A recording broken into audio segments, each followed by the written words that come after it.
We're going to start off with the most obvious question. Who's the real me? Who's the real you? Your body? Yes or no? No. Is it your clothes? Obviously not. Is it your career? Is it your money? Your assets? Who's the real you?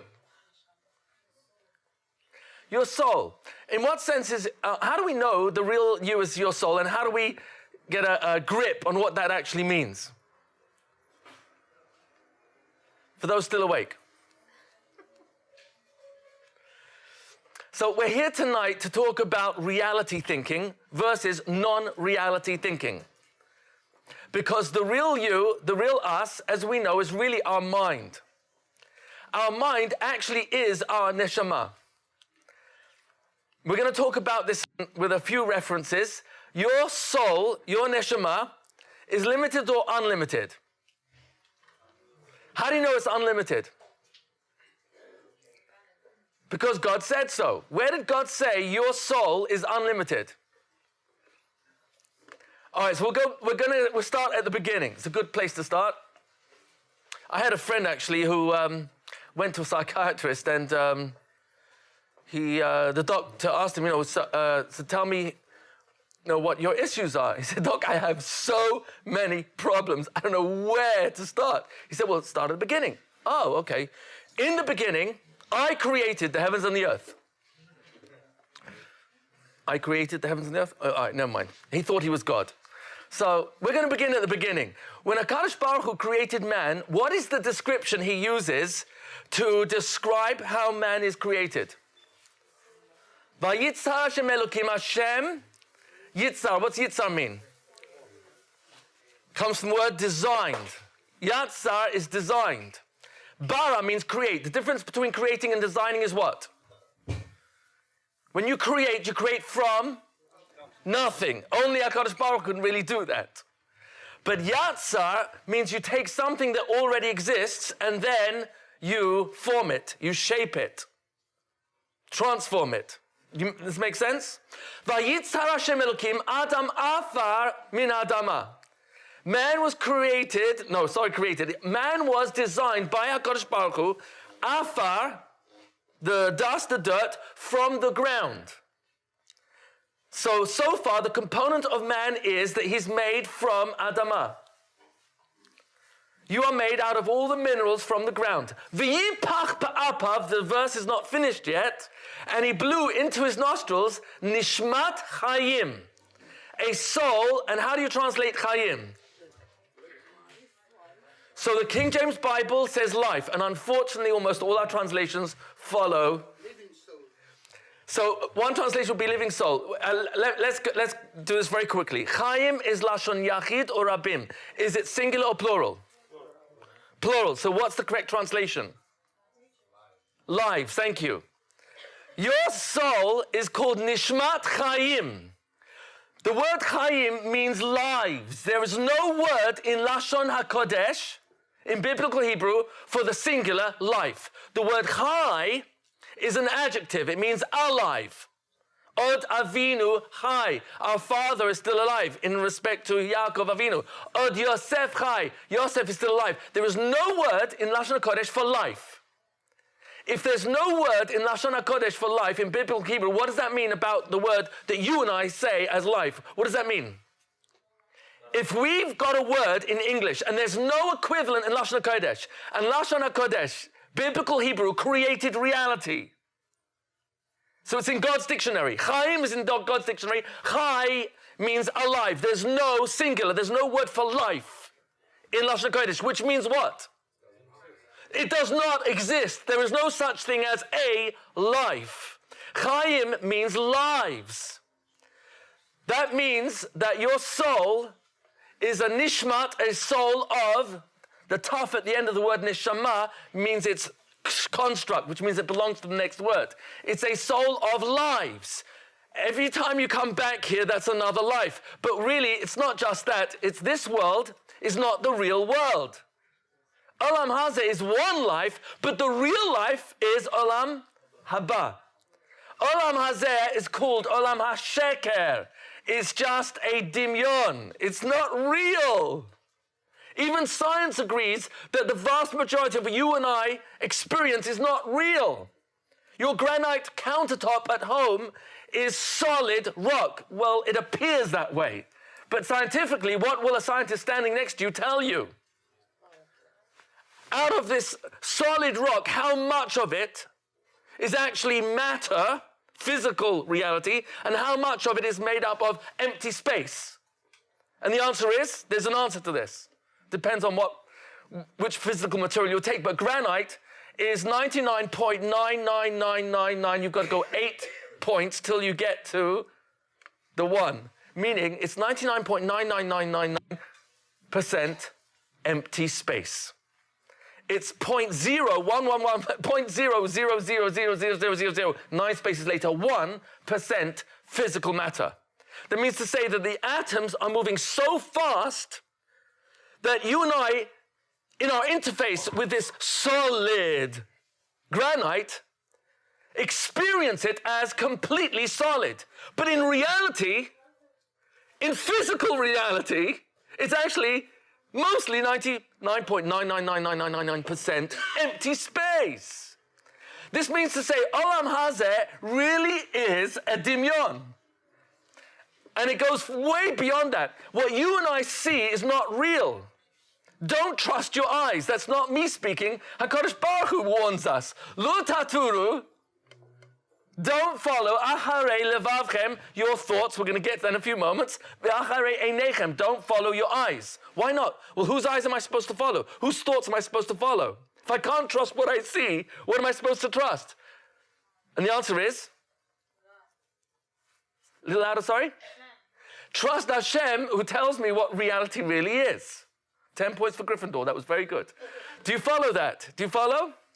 So comes along HaKadosh Baruch Hu and says, please learn my Torah, so that when you look at the world, you'll be looking at it through my eyes. So how does God think? So I know what to think. Is this making sense?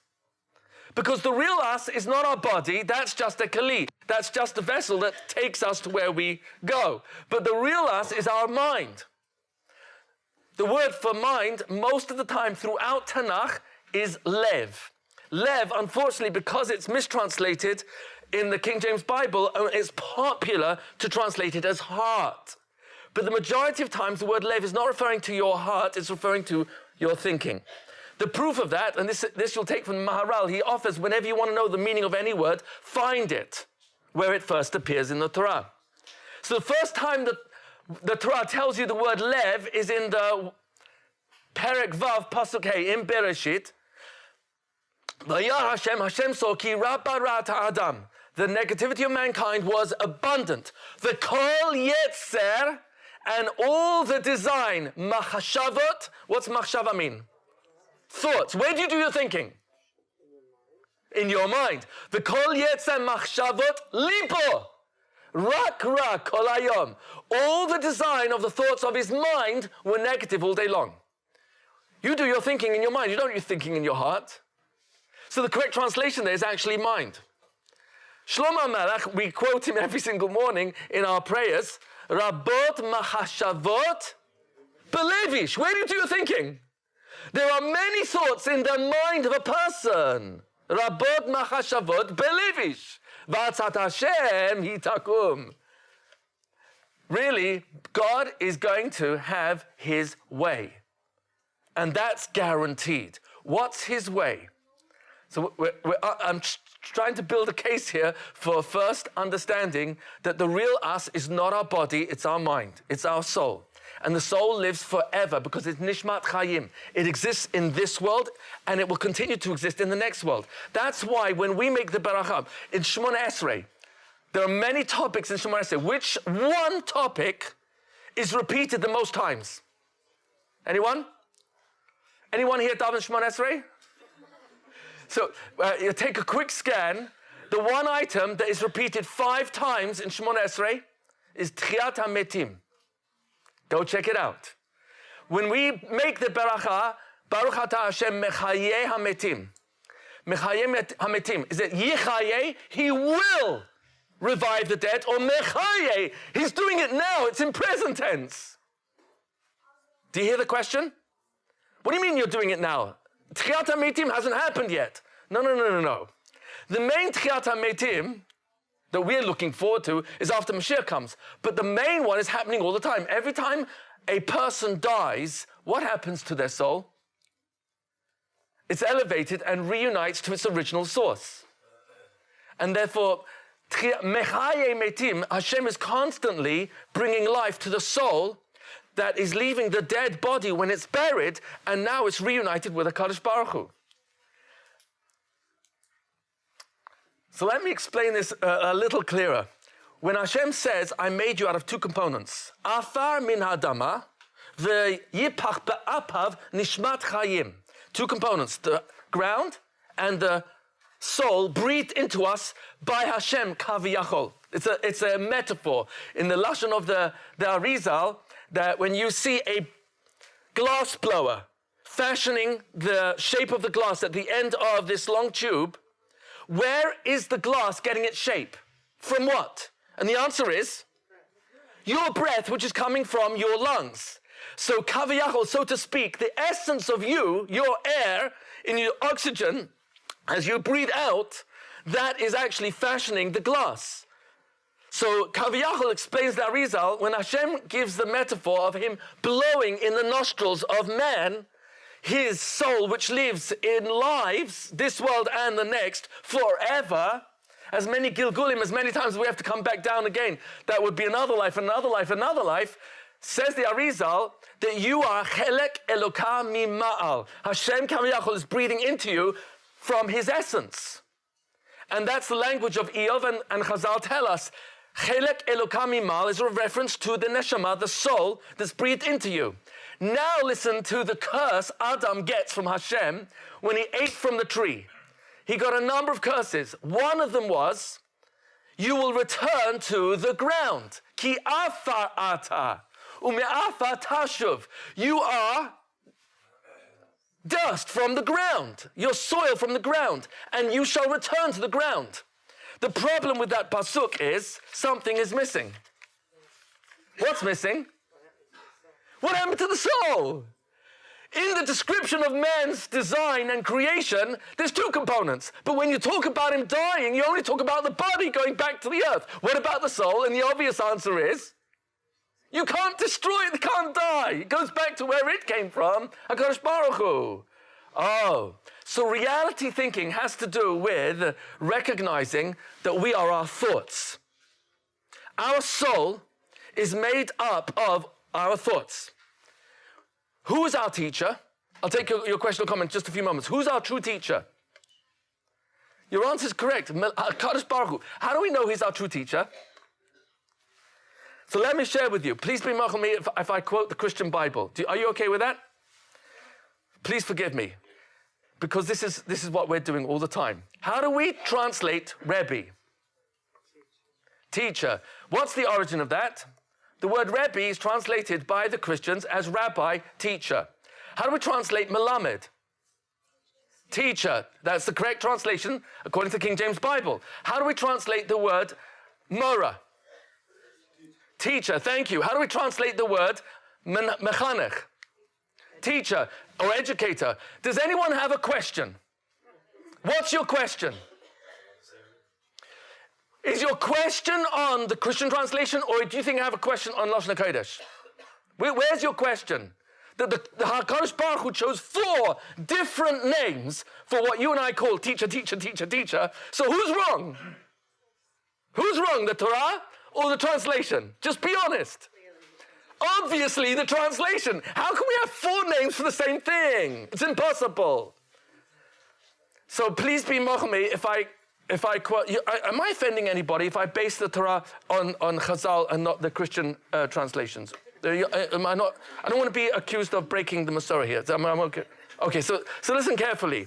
What is a melamed? So says Mitzvah'D David. You'll find this in Perek Chav Gimel Pasuk Chav Dalet in Mishlei. On the word Yoled Isha, Yoled Chacham. On the word Yoled Chacham, when you give birth to a wise person, says the Mitzvah'D David, Yoled, giving birth, is a lashon of melamed. What's a melamed that we translate or mistranslate as teacher? He's a molid chochma belev hatalmid. He's causing the birth of wisdom in the mind of the student. You see, contrary to what we usually think as a teacher, I'm here to teach, student's here to learn. I'm here to talk, student is here to listen. I'm here because I've got the answers, student has not got the answers. Teacher has the information, student doesn't have the information. That is a one-way street. Comes along the Torah and it's written. The Chumash is written so you cannot understand it. The minute you know how to read, and you know shirashim, you know the verbs, and you know all the prefixes and suffixes, all the shimushim, guess what's going to happen? The minute you start reading the Torah, you will be forced to what? Think and ask questions, because the Torah was written so it won't make sense. The Torah Shabbal Peh is missing, and that's going to give you, fill in the missing information, but the Torah itself is written so that the non-Jewish world has no access to our Torah. The Torah was written so anybody who wants to be part of this has to be part of the missing information, the Torah Shabbal Peh. You cannot understand a single pasuk. There's not one verse in the entire Torah that makes any sense, literally. It's always written with grammatical inconsistencies. Lashon Zacha is supposed to be in Keva. Nekeva Zacha, Yachid Rabim, Rabim Yachid. Inconsistencies in Pshat, constantly. And it forces you to ask questions, forces you to think. Where are you going to get your answers? Says the Mitzvah'D, Melamed is someone who's mulid. You cause the birth of wisdom in the mind of the student. How do you do that, Rabbi Shalom? And the answer is, before you were born and got this knock over here, what were you busy doing inside the womb of your mother? Learning Torah. Oh, so it's all there already. Do you know what Hashem is called? You say it every morning in Birkat HaTorah. Baruch Atah Hashem hamelamed Torah le'amo Yisrael. You are extracting from us the information that was there originally. You help us reveal what's already in here. You have innate intelligence, innate wisdom, innate divine connection. That's your soul, that's your mind, literally. So you're going to see in a few moments where we're really going with this. If this is really true, that you are more a mind than anything else, and your eyes, even your eyes, our eyes deceive us all the time. I'll prove it to you. There's something that's extremely obvious, but it's so obvious, your brain has decided to not pay attention to it, even though your eyes can see it. And I'll prove it to you. I will not manipulate you. Close your right eye and look down to the bottom right corner with your left eye. What do you see? What do you notice? Your nose. Now close your left eye and with your right eye look down to the left, bottom left. What do you notice? The other side of your nose. Is that right? Now open both eyes and look in front of you. Where's your nose? It's still there, but you're not paying attention to it. Why not? Because you don't see with your eyes. You see with your mind.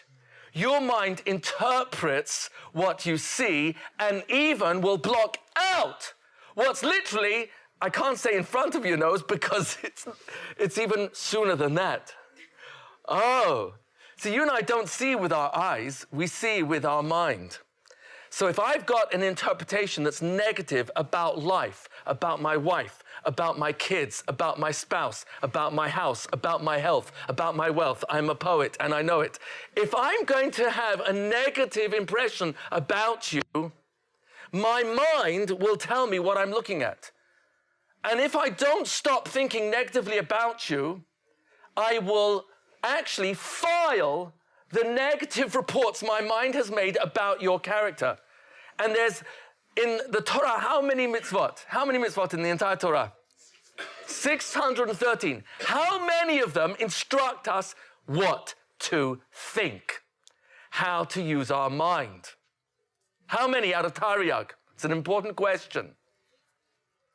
And the answer is 51. Sefer Charedim, one of the Monei HaMitzvahs, one of the counters of the mitzvot, gives you the full listing of every part of the body which is done by a different mitzvah. The one that's done with your mind, there are 51 mitzvot. You know why that's significant? I'll tell you why. Because even though that's only 8% of Taryag, it's not. Shall I tell you why? Because today, until the Mashiach comes and the Beit Shlishi is rebuilt, the temple, and we've got all the mitzvot of Tuman Tahara and all the proper agricultural laws, guess how many mitzvot apply to us today? 279. How many of those apply to women, by the way? And the answer is, check it out yourselves, 270. Out of 279 mitzvot, what is the percentage of 51?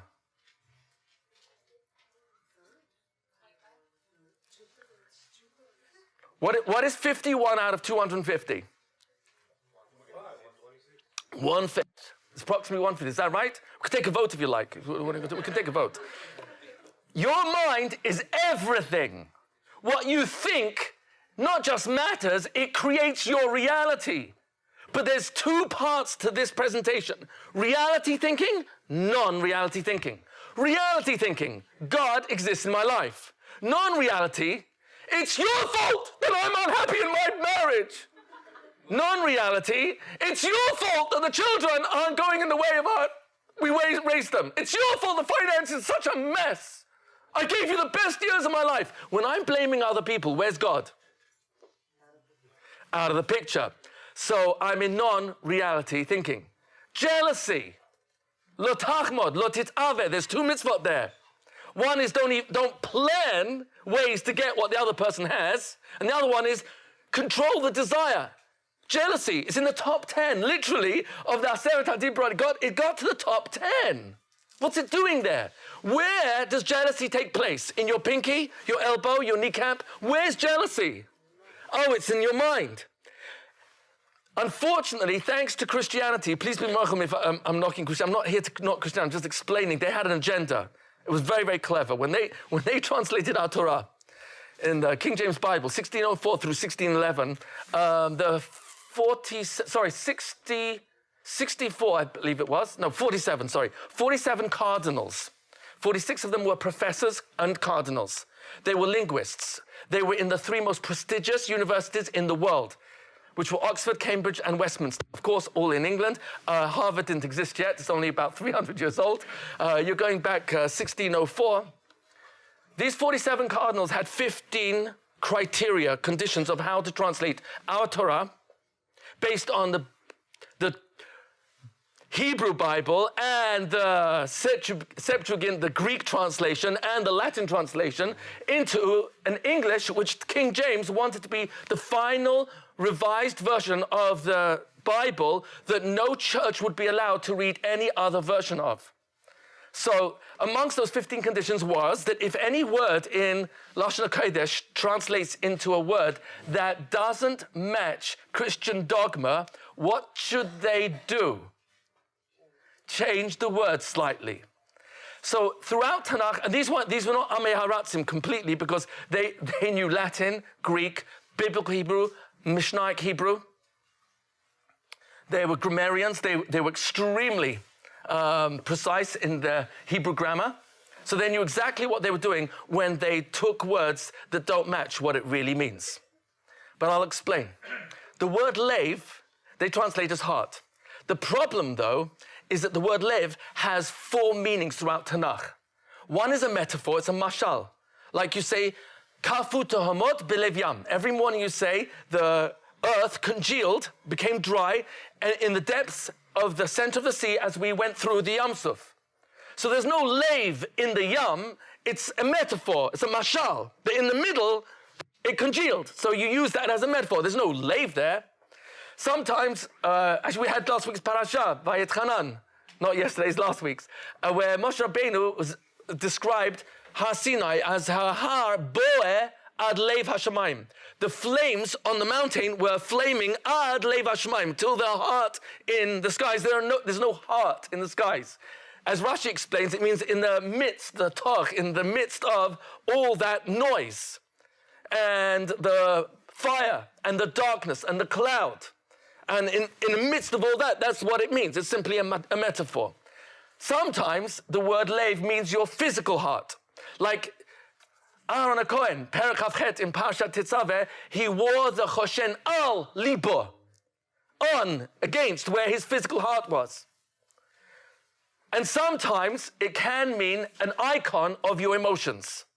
Very rarely, vast majority of times, it's referring to your mind, your thoughts. So once you know that, now translate the Torah not according to the Christian Bible. Lo tisna et achicha b'levavecha. Don't hate your brother, where?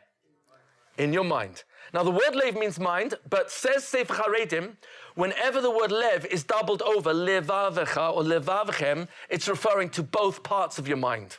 What are they? Excellent. The Torah tells us that Hashem wants me to love him bechol levavecha, with all your thoughts. Lev means mind or thought. Levavecha means all your thoughts. Which are all your thoughts? So Chazal tell us it's last Mishnah in Brachot, Perek Tet, Halacha Hey. Halacha Hey, Mishnah Hey. B'shnei yitzarecha, hayetzer tov v'hayetzer hara. So there are two types of thinking. There's positive and there's negative. Yetzer tov literally means a designer. A yitzar is a designer. V'yetzer hara is a negative designer. So you and I, each of us have in our mind, there are two ways to design our lives. Some people look at marriage as a battle. Some look at it as a challenge. Some look at it as, hey, I'm really growing from this very difficult spouse. And others are actually blissfully happy. Can you believe that? That was not meant as a joke. It's just pure humor. Okay, never mind. So comes along the Torah and tells me, B'chol levavecha means with all your thoughts. Which thoughts? You're good and you're negative. So when you see something that you shouldn't look at, how do you love Hashem with that? And the answer is by switching the thought to a good thought. And Hashem says, you did that because you love me. When a person gets angry and then controls their anger and switches it to an apology, appreciation, admiration, kind words, less accusations, less blaming, that's taking the Yetzer Hara, the negative thinking, which the Christian Bible translates as the evil inclination. That's not what it says. Yitzhak, says the Zohar, on Parshat Bereshit, when Hashem created man, he designed him, V'yitzar Hashem Elokim Afa min Adama. Yitzhak is misspelt with two yuds. There's no misspellings in the Torah, but it's misspelt. You don't spell Yitzhak with two yuds, only one. So why does the Torah do it with two yuds? And the answer is there are no mistakes in the Torah. It did it deliberately to force you to think and ask a question. Why are there two yuds? You don't need two yuds in the word Yitzhar. So answers the Torah Sheba'al Peh. When Moshe Rabbeinu wrote that word, he asked Hashem, Ribbon Shalom, why am I writing two yuds for Yitzhar? So Hashem said, because there's two painters, two designers inside your mind. There's a good designer, Yetzer Tov, and a Yetzer Hara, a negative designer. You get to choose the pictures you hang on the walls of your mind. You get to choose the meaning of those pictures on the walls of your mind. You get to choose what life is. You get to choose what marriage is, what children are. You get to choose what your impression of yourself is. You get to choose everything. It's all in your mind.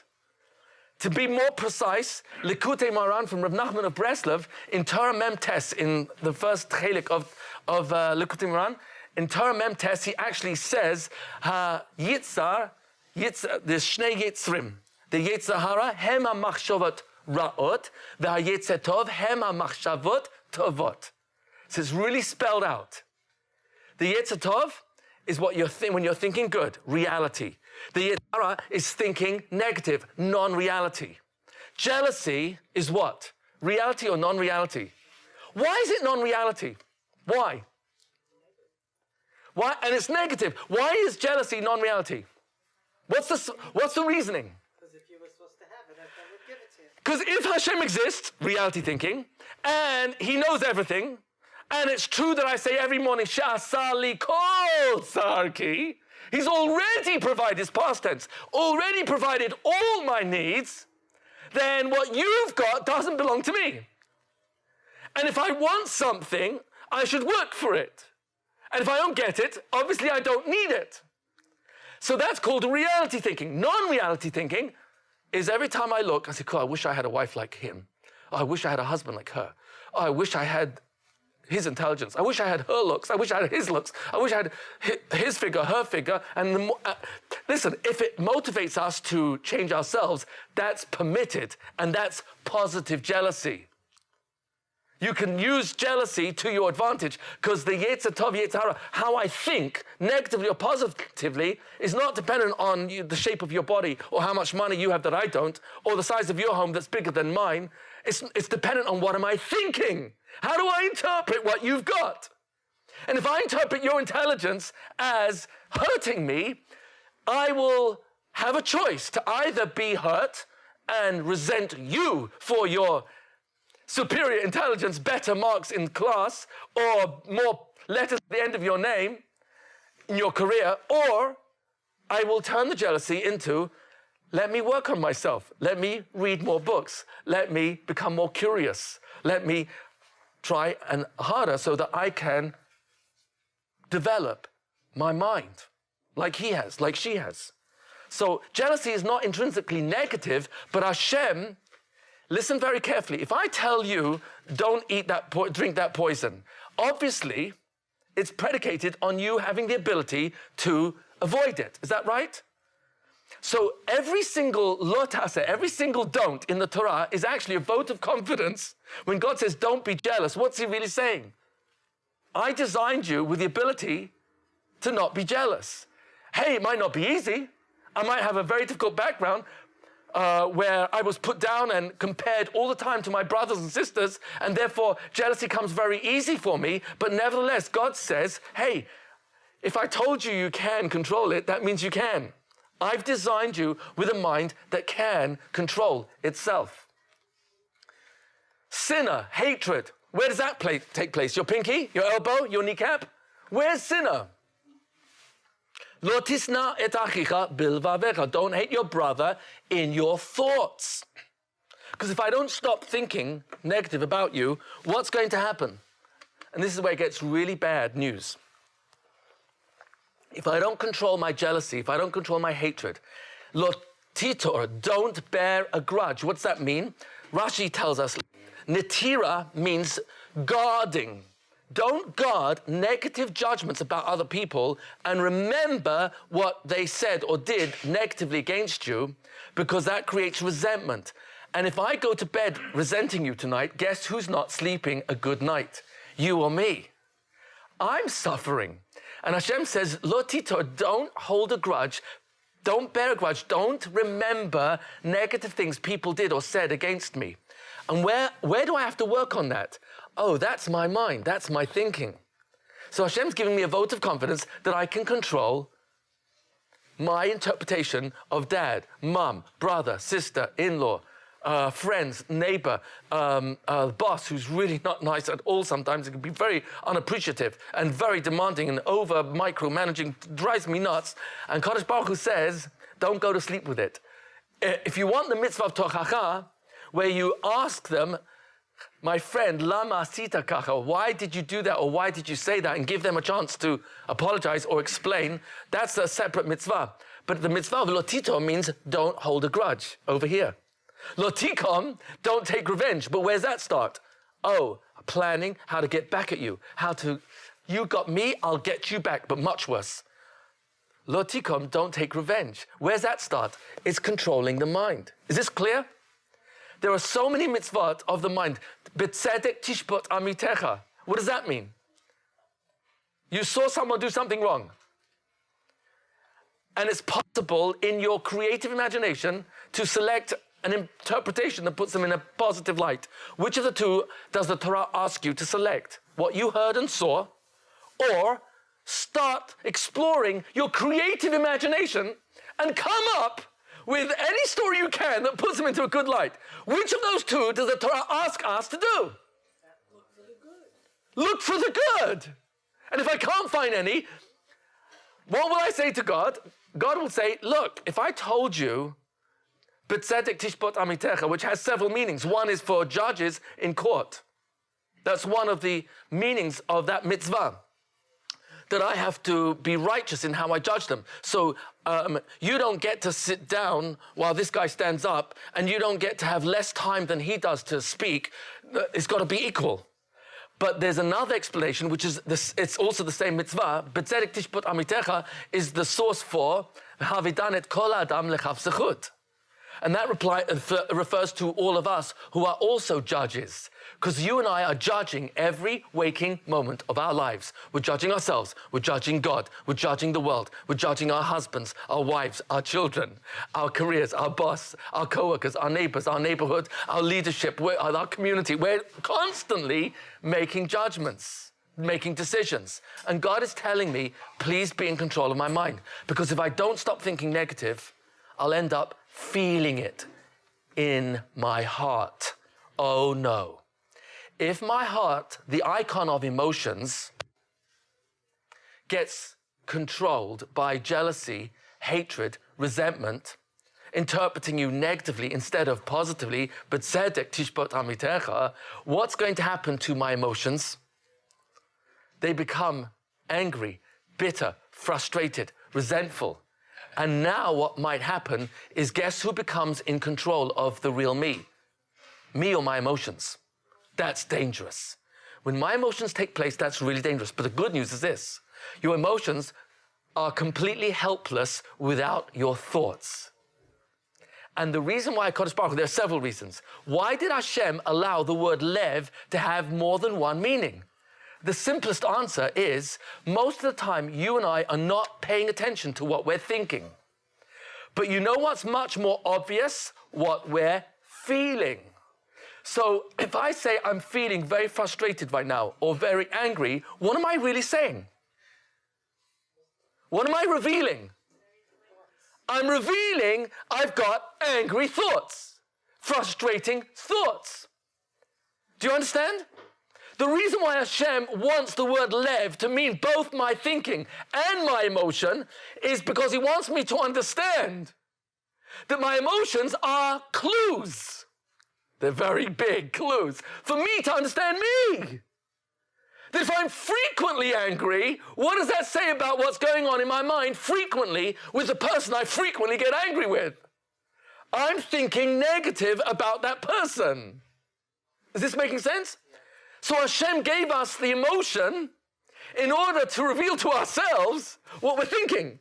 Because the moment we chop that my emotions are not triggered by your behavior, by the market, by the snow on my party and the rain on my party, and it's not really my boss that I'm angry. It's my thoughts about my boss, about the weather. And therefore, do I have to wait till it stops raining, snowing, boss stop lacking appreciation and micromanaging, or can I change my mind? And when we change our mind, what happens over here? It switches immediately. Do you follow this? And therefore the word lev has to be both. There's other reasons. Rabbi Victor Miller, who talks about this many times on his tapes, many times the word lev correctly translates as mind, thinking. He translates chovot halevavot.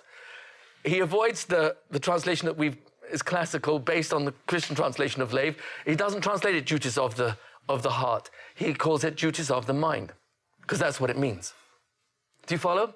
It's not just the vast majority, it's more than 9 times out of 10. It means that the word lev is there to help us understand the connection between our emotions and our thinking.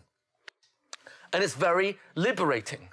Because if I really realize, hey, it's not my husband, it's not my wife, it's not my children, it's not the finances, and it's not the health, it's my mind. If I change my mind about health and start paying more attention to eating more healthy, drinking more sensibly, exercising, taking care of my body because I've changed my mindset about who my body is, guess what will happen? I will feel differently towards junk food, smoking, drinking the wrong drinks. Our feelings are controlled by our mind. And the more we analyze our feelings being triggered by other people and circumstances and background, and then try and analyze and tear apart another layer of where the pain comes from without recognizing that in 1 second we can change the entire essence of who we are. I'll prove it to you. Shulchan Aruch, Code of Jewish Law, Siman Lamed Chet, I believe it is, section 38 in Even HaEzer. I'm going to embellish it slightly, but the halacha is, you know someone is a rasha. He's got a chazakah. He's known to be a wicked person. I'm going to give you a scenario which is not what it's describing, but it will help you understand what it's referring to when it calls him a rasha. You see someone grilling a ham cheese sandwich right at the end of Yom Kippur. And in the last seconds of Yom Kippur, without a beracha, of course, he takes a bite and he swallows the last bite just as Yom Kippur goes out. You saw him in front of your eyes grill. That's a melacha itself. Cheese and ham. 2 isurim, that's basa b'chalav, and ham is also treif. And he grills it together so it's real bishul between the two. And now it takes a bite, swallows it. In the last second that he swallowed, he takes out a ring. He puts it on the finger of a lady next to him and says, Hurry up, mikudeshet li. Behold, you are betrothed to me, alvanat, on condition, shani tzaddik, that I am a righteous individual. Says Rabbi Akiva Eiger, the correct girsa is Shani Tzaddik Gamur.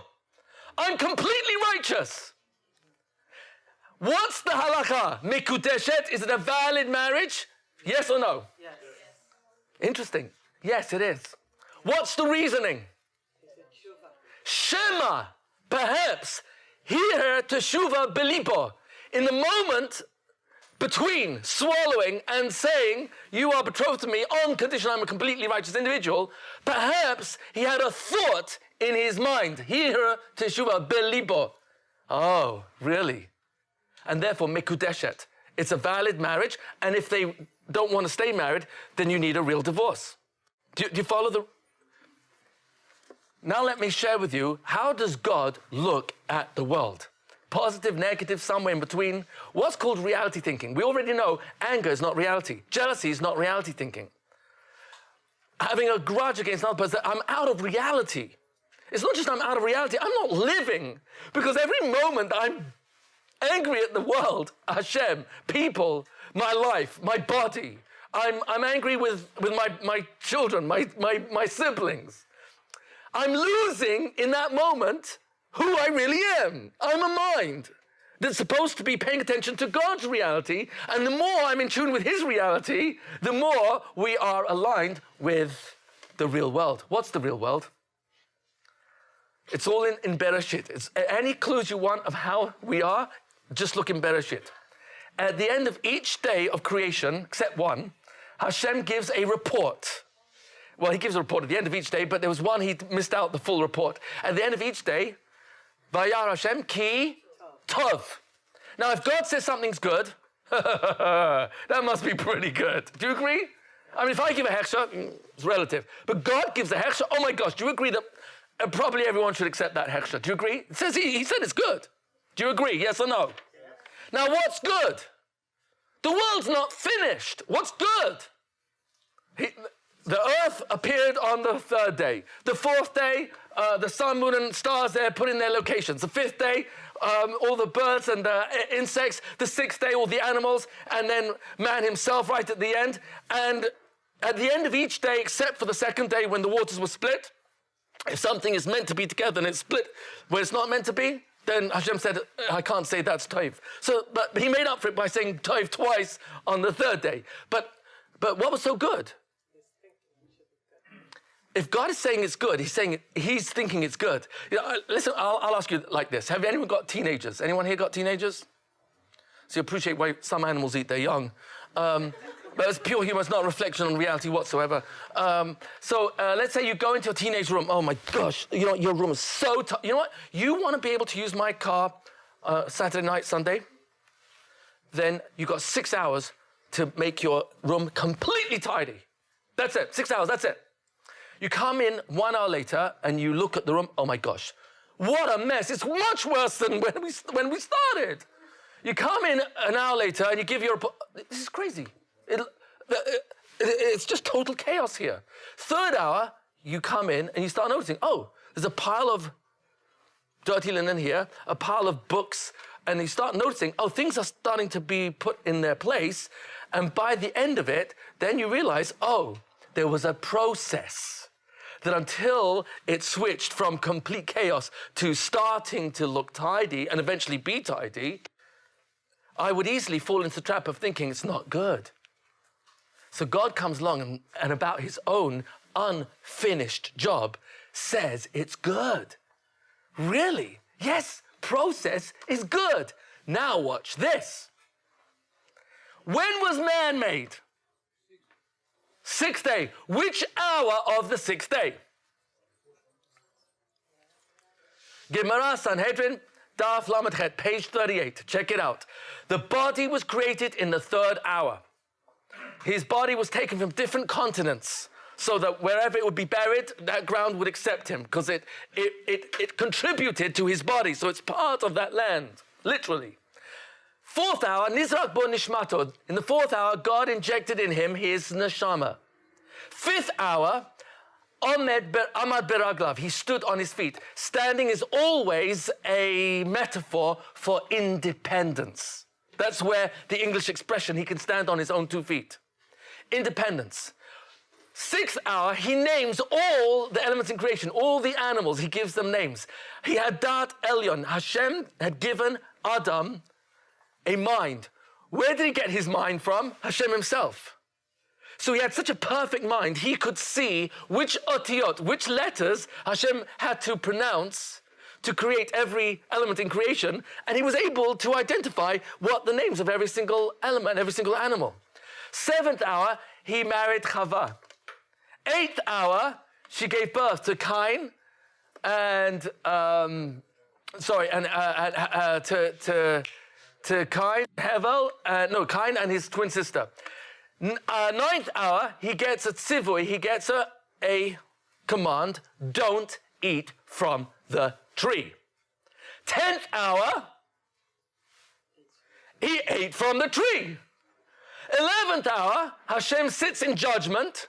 12th hour, expelled from Gan Eden.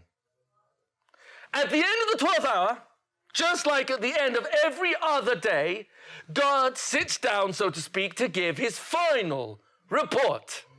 Hashem saw, et kol asher asa, all that he had made. V'hine. Hine is a very important word. Here the Christians got it right. It means behold. Now, what does behold mean? Behold means pay attention.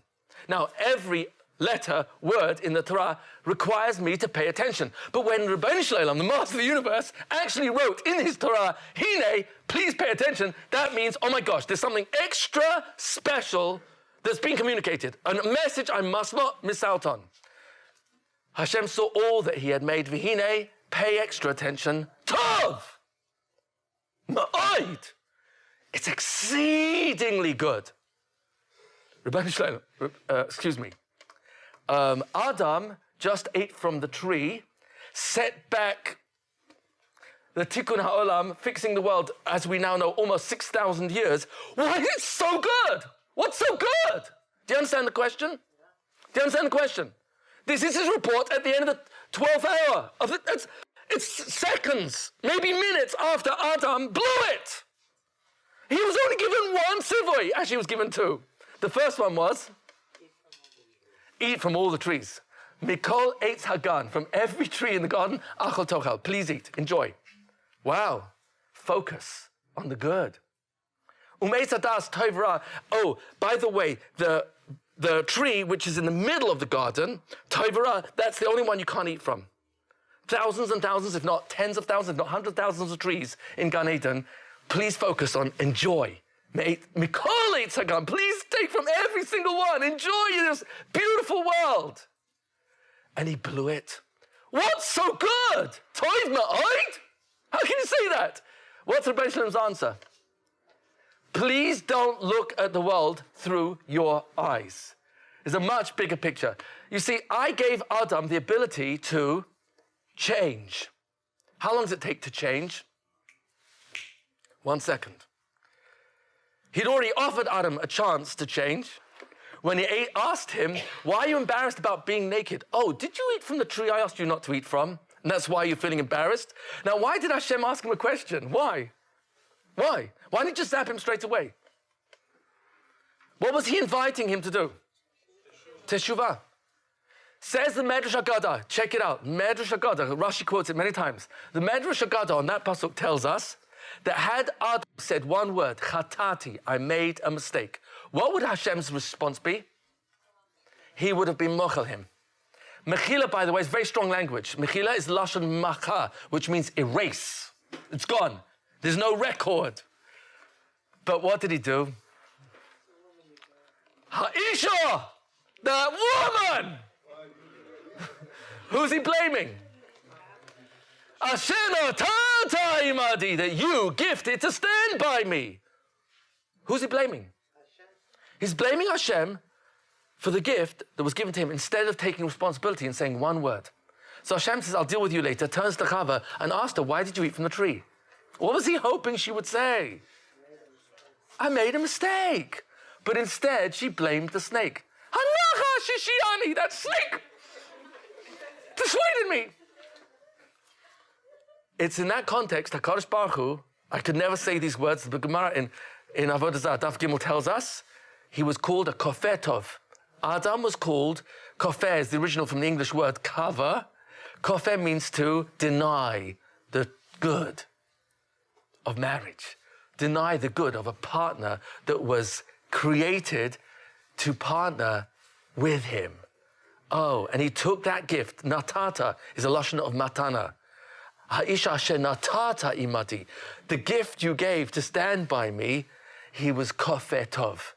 That ticked God off. But here's where it's really interesting.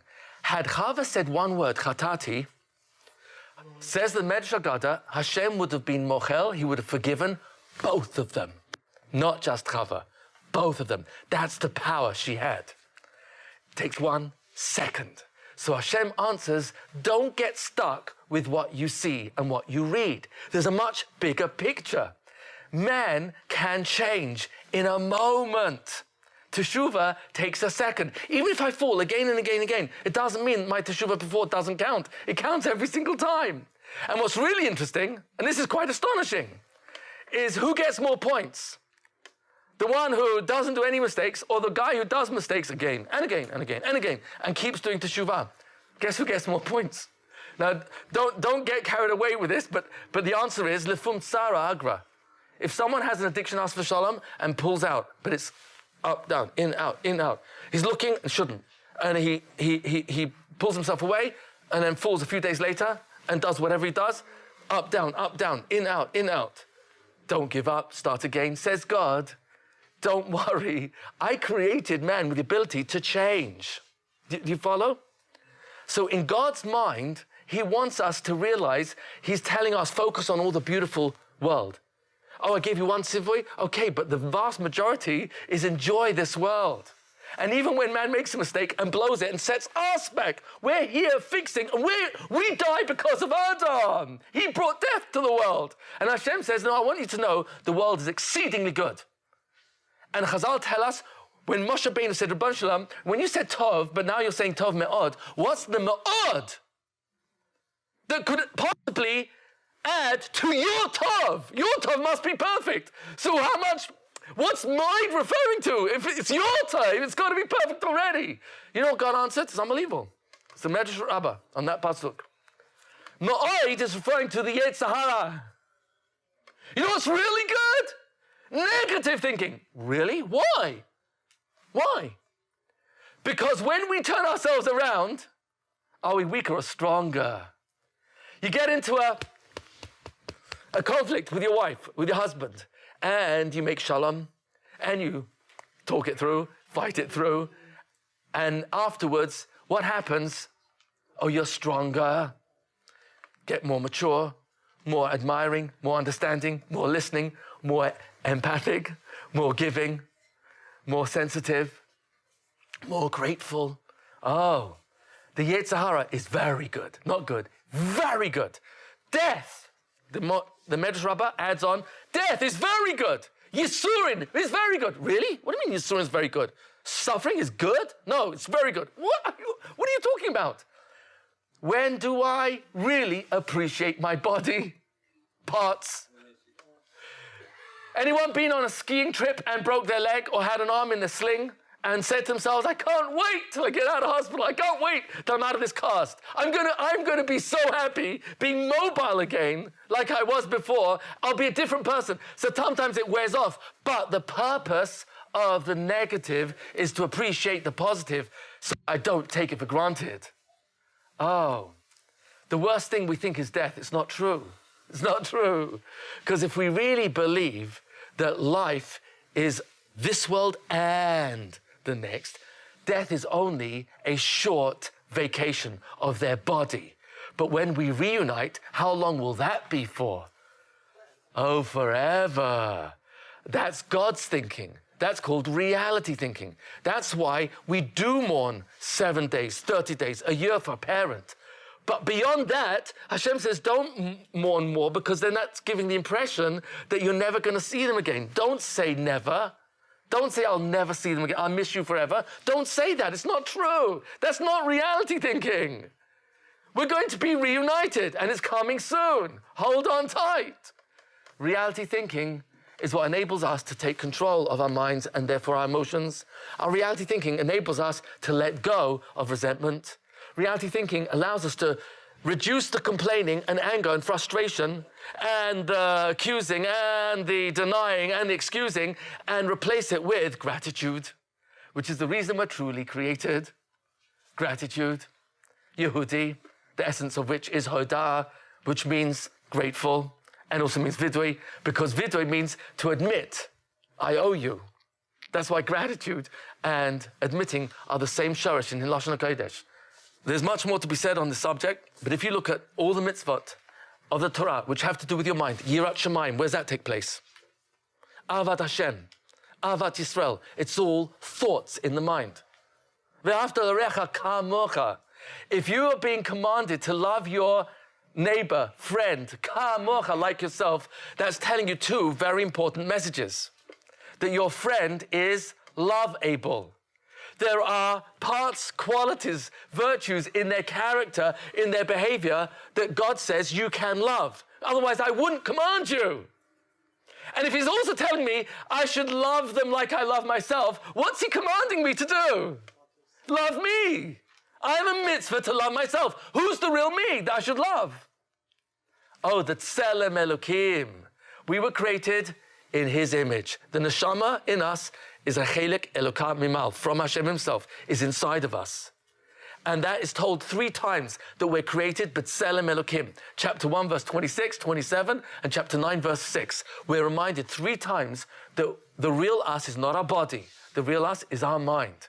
And the more we nurture happiness, which is gratitude, and the more we nurture kindness, thinking of the kindness I owe you and you've done for me, and therefore feel grateful towards. Gratitude is what feeds happiness. If I'm grateful, I'm going to be happy. When I'm angry, frustrated, jealous, upset, resentful, guess what emotion I'm going to experience? Unhappiness. Unhappiness is not an emotion. The emotion we call unhappiness or depression is because what I'm feeding with my thoughts. And if I do that, not for a minute or an hour or for a day or for a week or a month, but for years, yes, I could get myself clinically down, depressed.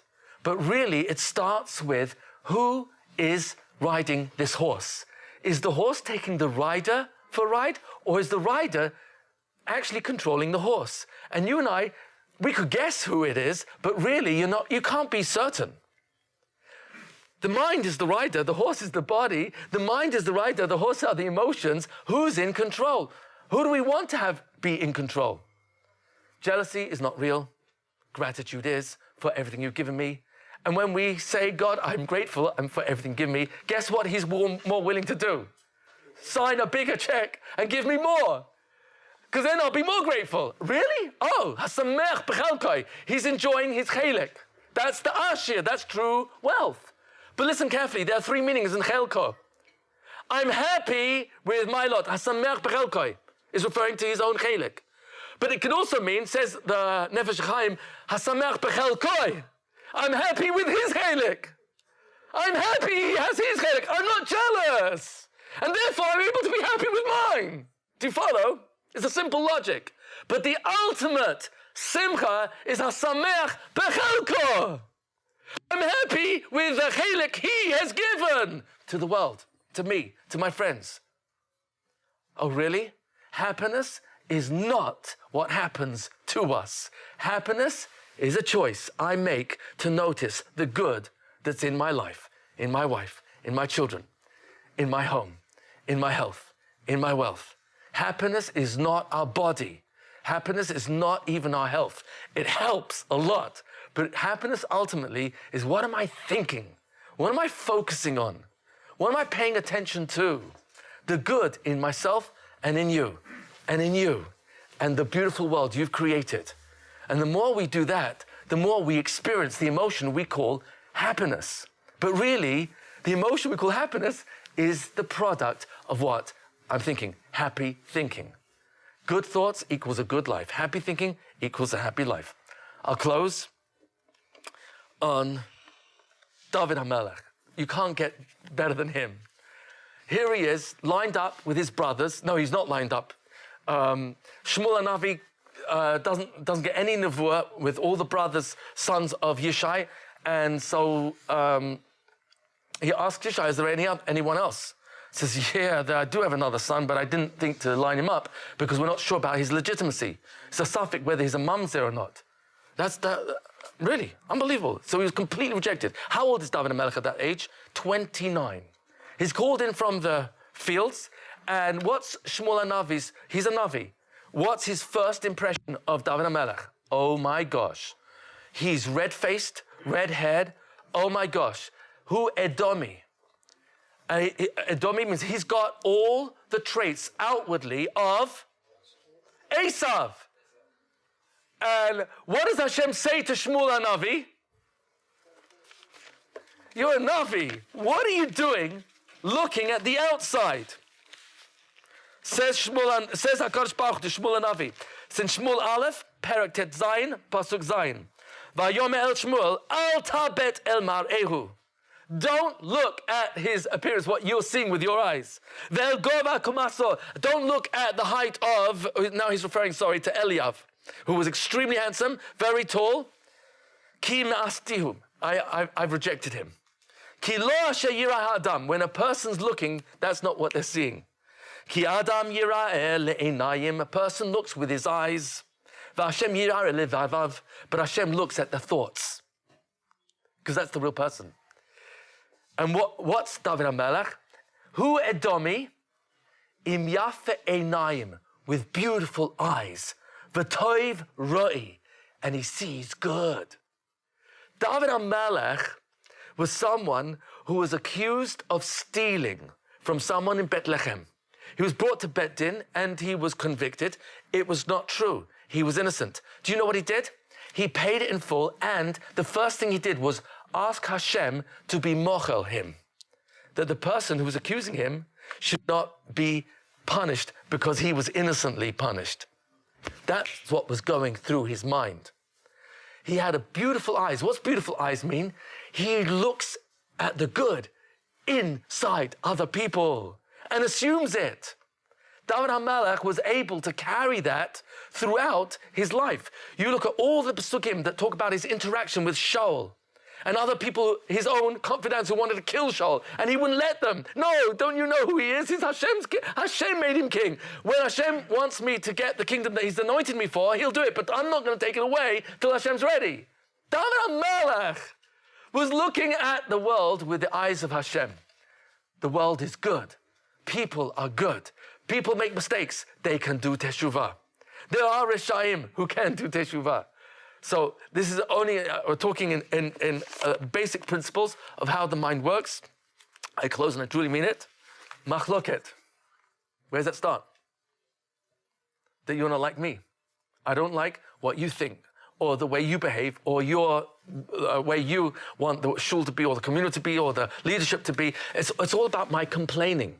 That's really what machloket, but it starts up here. How long does it take to change? As long as it takes for me to realize, where's my machloket coming from? It's coming from what I'm thinking. As much as I'm fired up against you, or the sin I have against you, it's not coming from here. It starts here. And the moment I realize that, I can stop it over here.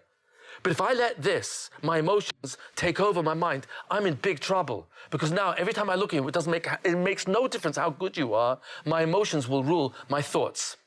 And I'll be so easily triggered without realizing it's not my emotions. It's my thoughts that I'm allowing to continue.